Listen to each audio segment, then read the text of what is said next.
Hello दोस्तों, स्वागत है आपका हमारे YouTube चैनल में। तो देखिए, आज जीएस और जीके के क्वेश्चन हैं, इनकी चर्चा कर लेते हैं और इनकी डिटेल में व्याख्या भी कर लेते हैं। तो देखो, पहला क्वेश्चन है, मानव द्वारा सर्वप्रथम किस धातु का प्रयोग किया गया था? तो तांबे का। और आपको पता है कि सिंधु घाटी सभ्यता को ताम्र पाषाण युगीन सभ्यता भी कहते हैं, कांस युगीन भी सभ्यता भी कहते हैं। और सर्वप्रथम तांबे का प्रयोग जो है कहाँ पे हुआ था? सिंधु घाटी सभ्यता में। और तांबा कहाँ से आता था? आप लोगों ने पढ़ा होगा, खेतड़ी राजस्थान से आता था ना तांबा, तो वो था। भी कह रहा, दीवान ए अमीर को ही विभाग की स्थापना किस सुल्तान ने की थी? तो मोहम्मद बिन तुगलक ने की थी दीवान ए अमीर को ही विभाग की। और ये कृषि विभाग था। क्या था? कृषि विभाग था, ठीक है। उसकी स्थापना की थी, जब आप लोगों ने पढ़ा होगा कि मोहम्मद बिन तुगलक की 5 योजनाएं थी।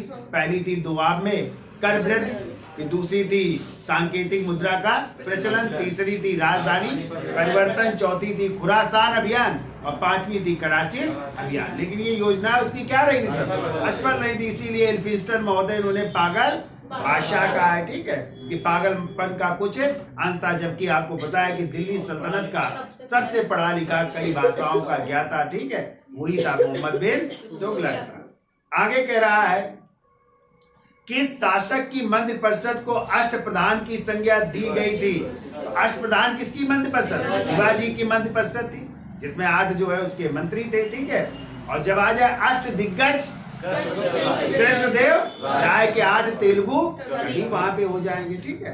अगला क्वेश्चन कह रहा है, सती प्रथा का अंत तथा ठगी प्रथा को समाप्त करने का श्रेय किसे है? तो लॉर्ड विलियम। तो सती प्रथा का अंत कब हुआ था? 1829 में बंगाल नियम 17 के तहत। किसके प्रयासों से? राजा राममोहन राय के प्रयासों से हुआ था, ठीक है। और जबकि ठगी प्रथा का अंत भी लॉर्ड विलियम बेंटिंग के समय कर्नल स्लीमैन के नेतृत्व में भेजी गई थी, ठीक है। तो ठगी प्रथा का अंत किया था। आगे आइए, कह रहा है, राज्य हड़प नीति निम्न में से किसके द्वारा लागू की गई थी? यानी ड्राफ्टिंग ऑफ लैब्स या हड़प नीति किसकी थी? लॉर्ड डलहौजी की। और आप लोग याद रखिएगा क्रम जो है, कौन सा राज्य पहले हड़पा गया। देखो इधर लिख देते हैं, 1848 में कौन सा हड़पा गया? सतारा। 1849 में याद रखिएगा संबलपुर और जैतपुर है। संबलपुर और दूसरा जैतपुर। फिर याद रखिएगा 1850 में बघाट, याद रखिएगा, ठीक है। 51 भूल जाइएगा। 1852 आइएगा उदयपुर। और ये उदयपुर मध्य प्रदेश का है। कहाँ का है? राजस्थान वाला नहीं है, ये उदयपुर है, ठीक है। फिर इसके बाद आइए 1853 में, आपको याद रखना है झांसी। झांसी को हड़पा था। और सबसे बाद में हड़पा गया था 1854 में नागपुर। ये क्रम है, ठीक है। सतारा, संबलपुर, जैतपुर, बघाट, उदयपुर, झांसी और सबसे बाद में 1854 में नागपुर। ये क्रम है, ठीक है। लॉर्ड डलहौजी की हड़प नीति। तो ये याद रखिएगा, याद हो जाएगा। ये क्रम भी पूछ लिया जाता है कि पहले कौन हड़पा गया और सबसे बाद में कौन सा हड़पा गया, तो वो था नागपुर। जबकि अवध को यदि आ जाए, अवध को किस आधार पर मिलाया गया? अवध को जो है कुप्रशासन के आधार पर या कुशासन के आधार पर मिलाया गया था। किसकी सरकारी रिपोर्ट थी? तो जेम्स आउटरम की। किसकी थी? जेम्स आउटरम की सरकारी रिपोर्ट के आधार पर, ठीक है। और आ जाए किसकी? गैर सरकारी रिपोर्ट के आधार पर। तो ये भी याद रखिएगा, बिशप हैबर की गैर सरकारी रिपोर्ट के आधार पर, ठीक है। गैर सरकारी रिपोर्ट के आधार पर अवध को मिलाया गया था। और उस समय अवध के नवाब थे वाजिद अली शाह, वाजिद अली शाह। और ये जो है कविताएं भी लिखते थे, याद रखिएगा। एक बार आया है अख्तर पिया के नाम से कविताएं लिखते थे। और इन्हीं की पत्नी थी बेगम हजरत महल, जिनको महल परी भी कहते हैं, ठीक है। जो 1857 के विद्रोह में भाग लेंगे, पराजित होंगी तो कहाँ चली जाएंगे? नेपाल चली जाएंगी, ठीक है। तो ये कहानी है। आगे आइए, मुद्रा राक्षस नामक पुस्तक के लेखक कौन? तो विशाख दत्त की है मुद्रा राक्षस। इसमें हमें मौर्य वंश की जानकारी मिलती है। किस वंश की? और राजा गुप्त वंश की जानकारी इनकी किस किताब से मिलती है? तो देवी चंद्र गुप्तम, लिख लेना। इनकी दूसरी किताब है देवी चंद्र गुप्तम, जिसमें हमें गुप्त वंश की जानकारी मिलती है, वो भी याद रखिएगा। फिर कह रहा है कला की राजस्थानी और पहाड़ी शैलियां किसके लिए प्रसिद्ध हैं? चित्रकला। किसके लिए? तो राजस्थानी शैली, पहाड़ी शैली, चित्रकला।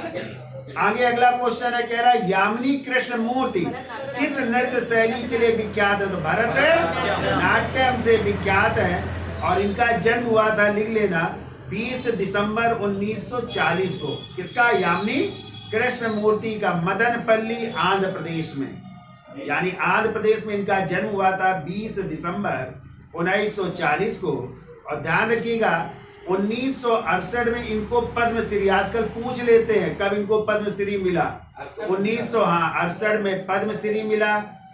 फिर 2001 में पद्म भूषण मिला, 2001 में पद्म भूषण, और 2016 में इनको पद्म विभूषण मिला। ठीक है, तो हाँ, पद्मश्री भी मिल चुका है, पद्म भूषण भी मिल चुका है और पद्म विभूषण भी मिल चुका है। ठीक है, सभी सम्मान मिल चुके हैं, केवल भारत रत्न के अलावा। ठीक है, आगे आइए, कह रहा लंदन, अच्छा मणिपुरी कहाँ का है? और गरबा कहाँ का लोक नृत्य है? और कथक उत्तर भारत का, ये भी याद रखिएगा। अगला क्वेश्चन है, लंदन किस नदी के किनारे स्थित है? टेम्स। किस नदी किनारे? टेम्स नदी किनारे लंदन बसा है। तो सीन नदी के किनारे पेरिस, पेरिस, फ्रांस की राजधानी पेरिस, लिख लो, सीन नदी। और मुस्कावा नदी के किनारे मास्को, रूस की राजधानी मास्को, ये भी याद रखिएगा। और राइन नदी के किनारे क्या है? चेक कर लो, देख लीजिएगा। अच्छा बताइए, भारतीय मानक समय आधारित है 82.5 डिग्री पूर्वी होना चाहिए। इसमें कर लेना 82.5 डिग्री पूर्वी देशांतर पर। कितने राज्यों से गई है भारत की मानक समय रेखा? 5 राज्य। कौन कौन से? उत्तर प्रदेश, मध्य प्रदेश, छत्तीसगढ़, उड़ीसा, आंध्र प्रदेश। ठीक है, इन जो है 5 राज्यों से गई है। आगे आइए, पृथ्वी के अतिरिक्त किस ग्रह पर वायुमंडल पाया जाता है? मंगल। कहाँ पे? मंगल पर भी आसार है। तो मंगल का रंग कैसा है? लाल। किस कारण लाल है? आयरन ऑक्साइड या फेरिक ऑक्साइड के कारण। ठीक है, नीला ग्रह के नाम से कौन जाना जाता है? पृथ्वी। पृथ्वी को क्या कहते हैं? हाँ, कह रहा है भारतीय रिजर्व बैंक का राष्ट्रीयकरण कब किया गया? 1949 को किया गया, जबकि गठन हुआ था 1 अप्रैल 1935। ठीक है, मुख्यालय कहाँ पे है इस समय? मुंबई में है। ठीक है, आगे आइए, कह रहा है भारतीय विदेश व्यापार संस्थान कहाँ स्थित है? नई दिल्ली। 15 आइए इधर, कह रहा है भारत में कार्यपालिका का अध्यक्ष कौन होता है? राष्ट्रपति। और अनुच्छेद 53 कहता है कि कार्यपालिका के प्रमुख कौन होंगे? राष्ट्रपति जी होंगे। ठीक है, भारतीय संघ की शक्ति किसमें निहित है? संसद में। किसमें? संसद हो जाएगा। ये कह रहा है व्यक्तिगत स्वतंत्रता के लिए निम्नलिखित में कौन सी रिट याचिका दायर की जा सकती है? तो हैबेशियस कॉर्पस या बंदी प्रत्यक्षीकरण हो जाएगा। भारतीय संविधान की किस अनुसूची में राजभाषा का उल्लेख है? 8वीं अनुसूची में। कितनी भाषाएं हैं? 22। जब संविधान बना था तो कितनी थी? 14। 15वीं कौन सी जुड़ी? सिंधी। किस संशोधन द्वारा? 21वें संविधान संशोधन 1967। फिर 71वें द्वारा 3, नेपाली, मणिपुरी और कोंकणी। फिर 92वें संविधान संशोधन 4, बोडो, डोगरी, संताली और मैथिली। ठीक है, तो इस तरह 22 भाषा है। कह रहा निम्नलिखित में कौन सी शर्त भारत की नागरिकता प्राप्त करने के लिए नहीं है? अधिवास भी है, पंजीकरण भी है, वंशानुक्रम भी है, संपत्ति स्वामित्व नहीं है। कह रहा है विंग्स ऑफ फायर किसकी आत्मकथा है? तो एपीजे अब्दुल, इसे कहते हैं अग्नि की उड़ान। और एक और याद रखना, इग्नाइटेड माइंड या तेजस्वी मन भी उनकी है। ठीक है, आगे आइए। निम्नलिखित में से किस एक में सर्वोच्च विशिष्ट ऊष्मामान होता है? किसमें? जल में। किसमें? निम्नलिखित में जल जनित रोग कौन सा है? मधुमेह, चेचक, हैजा या मलेरिया? तो हैजा हो जाएगा। क्या हो जाएगा? हाँ। ट्रांसफार्मर किससे काम करता है? केवल प्रत्यावर्ती धारा से। ठीक है, ये कह रहा है उत्तर प्रदेश में निम्नलिखित में किसे विश्वविद्यालय का स्तर प्राप्त नहीं है? आयुर्वेदिक कॉलेज फैजाबाद को नहीं प्राप्त है। ठीक है, फिर आइए, कह रहा उत्तर प्रदेश के किस आर्थिक क्षेत्र में सर्वाधिक महिला साक्षरता है? केंद्रीय क्षेत्र में हो जाएगा। ठीक है, फिर कह रहा है बागों का शहर नाम से उत्तर प्रदेश का कौन सा शहर प्रसिद्ध है? लखनऊ। तो बागों का शहर भी कहते हैं, नवाबों का शहर भी कहते हैं लखनऊ को। जैसे आपने देखा होगा 4 बाग है, लाल बाग है, तो कई बाग हैं। ठीक है, वहां पे ऐश बाग, कैसर बाग ना, बहुत सारे बाग हैं, तो इसलिए बागों का शहर भी कहते हैं। ठीक है, कह रहे हैं उर्दू कवि मिर्जा गालिब तथा संगीतज्ञ उस्ताद फैयाज खां का जन्म स्थल कौन सा है? तो मिर्जा गालिब आगरा में जन्म हुआ था। इनका असली नाम था असद उल्ला खां। क्या नाम था? मिर्जा गालिब।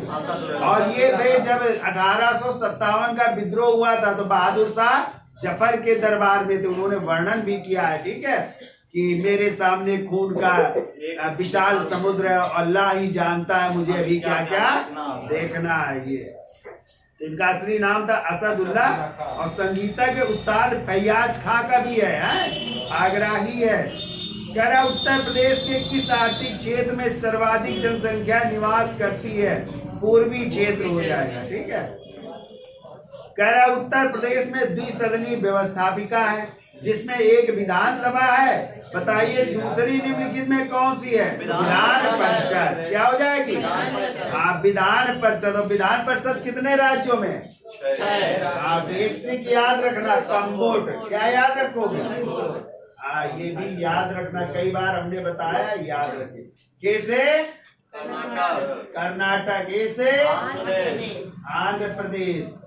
एम से महाराष्ट्र। बी से बिहार। यू से उत्तर प्रदेश। और टी से तेलंगाना। इन 6 राज्यों में ही द्विसदनीय व्यवस्था, यानी यहाँ पे विधान परिषद है। बाकी सभी राज्यों में केवल एक सदन है और वो है विधान सभा। ठीक है, और यदि आ जाए विधान परिषद का उल्लेख किस अनुच्छेद में है?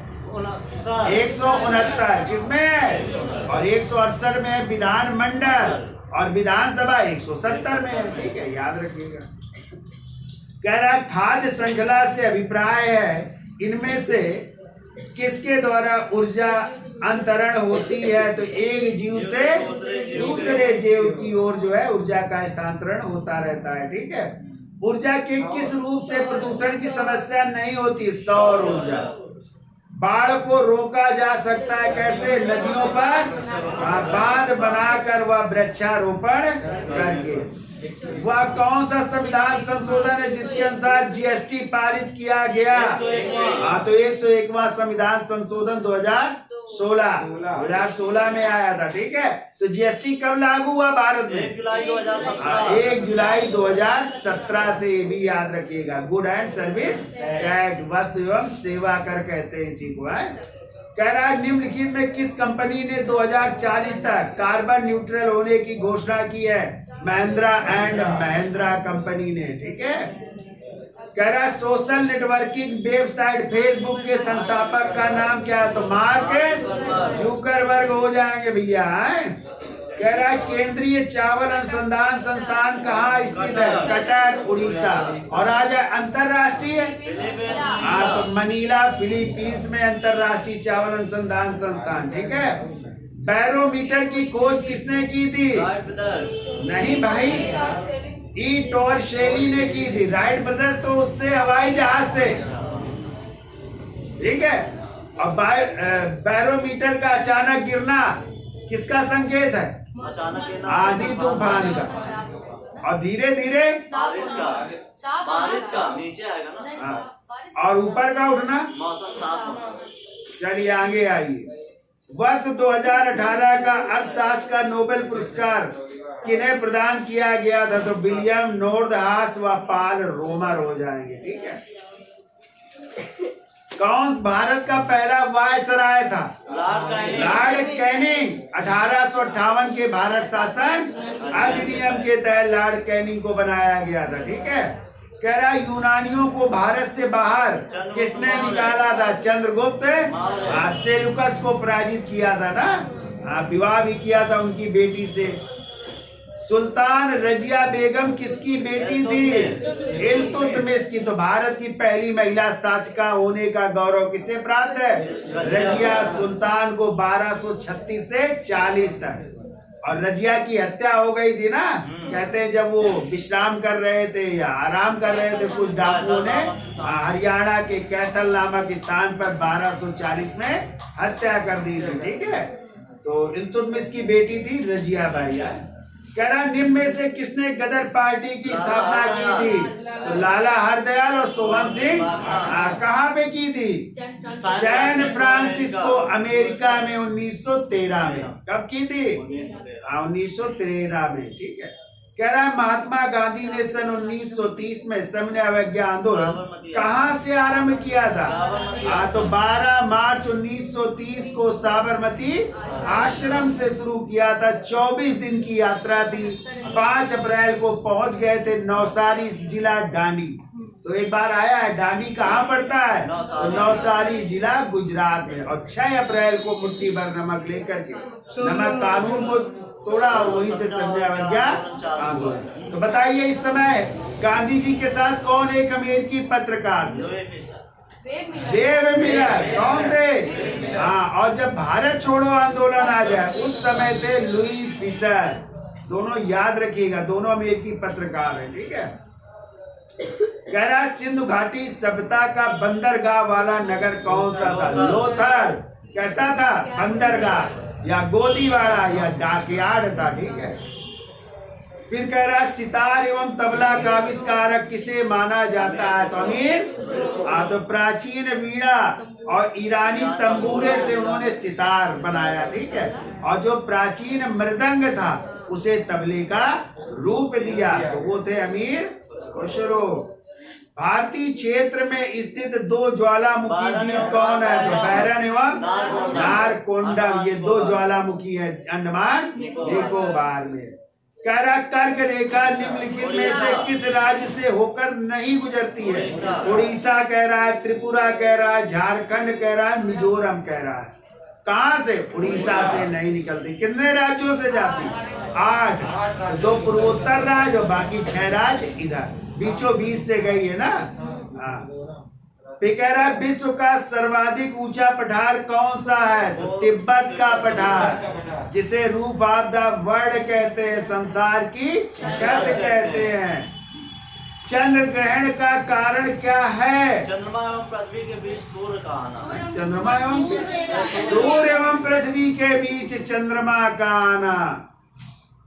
सॉरी, सूर्य एवं चंद्रमा के बीच पृथ्वी का आना। इसके सूर्य एवं चंद्रमा के बीच क्या आ जाए? पृथ्वी आ जाएगी तो क्या पड़ेगा? चंद्र ग्रहण। और जब सूर्य और पृथ्वी के बीच चंद्रमा आ जाए तो सूर्य ग्रहण पड़ेगा। ठीक है। सेबी का पूरा नाम क्या है? तो इसका नाम है securities and exchange board of India. D answer हो जाएगा। ठीक है। ऊपर D answer, securities and exchange board of India. और इसका गठन हुआ था 12 अप्रैल 1992 को मुंबई में इसका हेडक्वार्टर है। ठीक है। आगे आइए।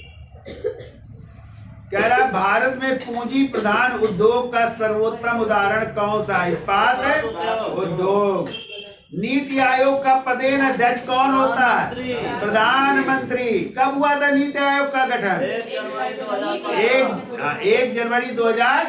किसका नाम बदल करके?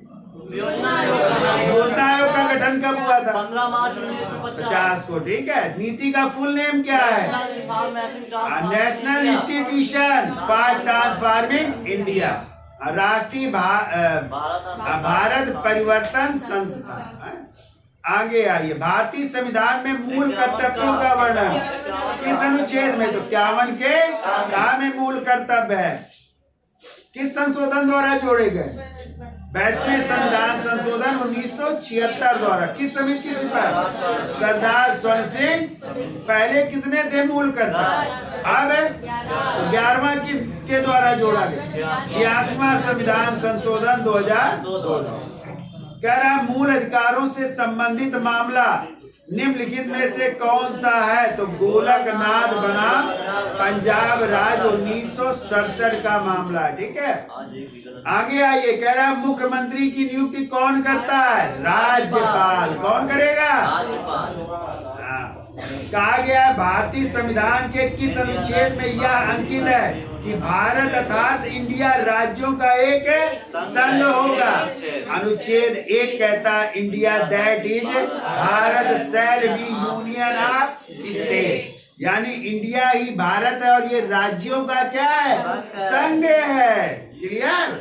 चलिए आगे आइए, सर्वोच्च न्यायालय के न्यायाधीश की सेवानिवृत्त की आयु कितनी होती है?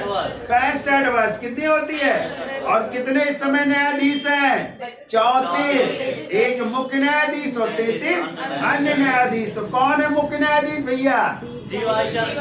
धनंजय यशवंत चंद्रचूड़। किस क्रम के हैं? 50वें। किस क्रम के हैं? 50वें क्रम के भी हैं, याद रखिएगा। आगे आइए, कह रहे हैं हितोपदेश की रचना किसने की थी? नारायण पंडित की रचना है हितोपदेश। भवभूत की लिखो मालती माधव है।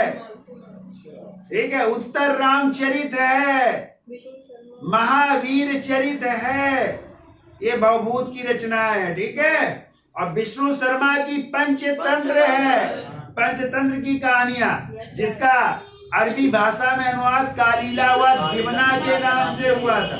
ठीक है। और पतंजलि की महाभाष्य है, जो एक व्याकरण ग्रंथ है। लिख लो सबको है। करा डबल रोटी बनाने में प्रयुक्त किए जाने वाला बेकिंग पाउडर क्या होता है? Sodium bicarbonate. और सूत्र होता है NaHCO3 होता है। ठीक है। NaHCO3। कह रहा स्पाई वेयर निम्न में से क्या है? ये साइबर जासूसी है। ठीक है। साइबर जासूसी है। उत्तर प्रदेश में स्वतंत्रता से पहले कुल कितने विश्वविद्यालय थे? तो 5। कितने थे? हाँ। कह रहा उत्तर प्रदेश का एकमात्र मुक्त विश्वविद्यालय कौन सा? हाँ, तो राजर्षि पुरुषोत्तम दास टंडन विश्व, और जिसका हमने बताया था मुख्यालय फाफामऊ इलाहाबाद में है। कहाँ पे है? फाफामऊ इलाहाबाद में। ठीक है। बाकी ब्रांच हर जगह है। ठीक है। आगे आइए, कह रहा है विश्व पांचोई और दियाई उत्सव निम्नलिखित में किस जनजाति द्वारा मनाए जाते? जौनसारी जनजाति द्वारा। कौन से? कह रहा उत्तर प्रदेश के गोरखपुर जिले में स्थित राहुल सांस्कृतिक संस्थान में किन दुर्लभ वस्तुओं का संग्रह? तो मोहर है, यहाँ पे मृदा पात्र है और सिक्के हैं। ठीक है। कह रहा उत्तर प्रदेश में स्थित भारत कला भवन कहाँ पे स्थित है? बनारस। भारत कला भवन बनारस में है। और आ जाता भारत भवन, वो भोपाल में है। कहाँ पे है? लिख लेना, भारत भवन भोपाल में, और भारत कला भवन पूछा गया है तो वाराणसी में है। ठीक। आगे आइए, कह रहा उत्तर प्रदेश में चित्रकला के विकास में ग्राफिक विद्या की शुरुआत किसने की थी? तो ललित मोहन सेन हो जाए। अगला आइए, कह रहा पुलिस अधिनियम 1861 के अंतर्गत पुलिस शब्द में ऐसे व्यक्ति सम्मिलित हैं जो इस अधिनियम के अंतर्गत भर्ती किए गए हैं। आगे आइए, अपने जिले में विचाराधीन किसी फरार अपराधी का नाम काटने का आदेश कौन दे सकता है? जिला मजिस्ट्रेट। उत्तर प्रदेश को पूर्व में किस नाम से जाना जाता था? तो यूनाइटेड प्रोविंस के नाम से, संयुक्त प्रांत के नाम से जाना जाता था। हिंदी में आए। किसी पारिस्थितिकी तंत्र के समस्त अपघटक नष्ट होने पर कौन सा चक्र सर्वाधिक प्रभावित होता है? तो जैव भू रासायनिक चक्र हो जाएगा। कह रहा है जैव विविधता की प्रचुरता तथा क्षेत्र विशेषी जीवों की प्रमुखता वाले संवेदनशील स्थल को कहते तप्त स्थल कहते हैं। ठीक है। रेड डाटा बुक का संकलन किया जाता IUCN, और IUCN की स्थापना हुई थी 1948 में पेरिस फ्रांस में। मुख्यालय लिख लो, ग्लैंड स्विट्जरलैंड और मार्गस स्विट्जरलैंड है, या तो ग्लैंड आंसर होगा या मार्गस होगा। ठीक है। और यही IUCN है जो एक बुक जारी करती है, रेड डाटा बुक। इस रेड डाटा बुक में विलुप्त प्राय या संकटग्रस्त जीव जंतुओं को दर्शाया जाता है। इसमें 2 प्रकार के पेज होते हैं, पिंक और ग्रीन पेज। ठीक है। आगे आइए। कह रहा उत्तर प्रदेश के मुख्यमंत्री योगी आदित्यनाथ जी ने हाल ही में लड़कियों की सुरक्षा हेतु किस टीम के गठन का आदेश दिया? तो एंटी रोमियो दल ना, रोमियो घुमा करता है दल, पार्कों में देखता है यदि आए। आगे आइए। सर्जिकल स्ट्राइक के 2 वर्ष पूर्ण होने के उपलक्ष्य में 28 सितंबर 2018 को किस दिवस के रूप में मनाया गया था? पराक्रम पर्व के रूप में मनाया गया। ठीक है। कह रहा GST पंजीकरण संख्या में कुल कितने डिजिट हैं? 15। और केंद्रीय वन अनुसंधान कहाँ स्थित है? देहरादून में स्थित है। तो ये क्वेश्चन थे GS और GK के। आशा है क्वेश्चन पेपर अच्छा रहा होगा, आप लोगों के बढ़िया हुए होंगे। धन्यवाद।